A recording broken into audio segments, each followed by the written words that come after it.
ایک دفعہ ایک ملک کا بادشاہ بیمار ہو گیا۔ جب بادشاہ نے دیکھا کہ اس کے بچنے کی کوئی امید نہیں تو اس نے اپنے ملک کی رعایا میں اعلان کروا دیا کہ وہ اپنی بادشاہت اس کے نام کرے گا، جو اس کے مرنے کے بعد اس کی جگہ ایک رات قبر میں گزارے گا۔ یہ سن کر سب لوگ بہت خوف زدہ ہوئے اور کوئی بھی یہ کام کرنے کو تیار نہ تھا۔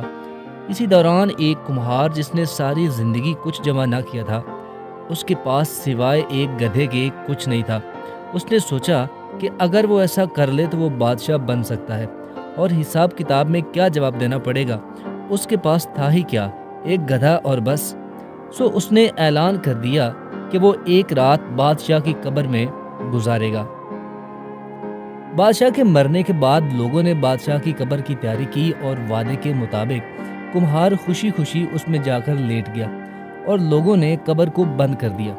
کچھ وقت گزرنے کے بعد فرشتے آئے اور اس کو کہا، اٹھو اور اپنا حساب دو۔ اس نے کہا، بھائی حساب کس چیز کا؟ میرے پاس تو ساری زندگی تھا ہی کچھ نہیں سوائے ایک گدھے کے۔ فرشتے اس کا جواب سن کر جانے لگے، لیکن پھر ایک دم رکے اور بولے، ذرا اس کا اعمال نامہ تو دیکھو، اس میں کیا ہے؟ بس پھر کیا تھا؟ سب سے پہلے انہوں نے پوچھا کہ ہاں بھائی فلاں دن تم نے گدھے کو ایک وقت بھوکا رکھا تھا۔ اس نے جواب دیا، ہاں۔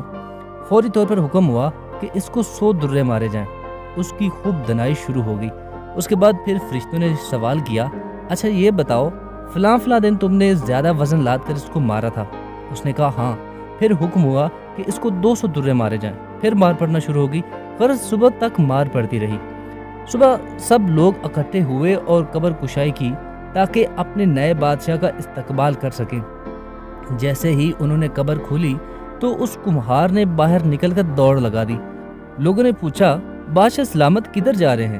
تو اس نے جواب دیا، او بھائیو، پوری رات میں ایک گدھے کا حساب نہیں دے سکا تو پوری رعایا اور مملکت کا حساب کون دیتا پھرے گا؟ دوستو، یہ کہانی فرضی ہے، لیکن کبھی سوچا کہ ہم نے بھی حساب دینا ہے اور پتہ نہیں کہ کس کس چیز کا حساب دینا پڑے گا، جو شاید ہمیں یاد بھی نہیں ہے۔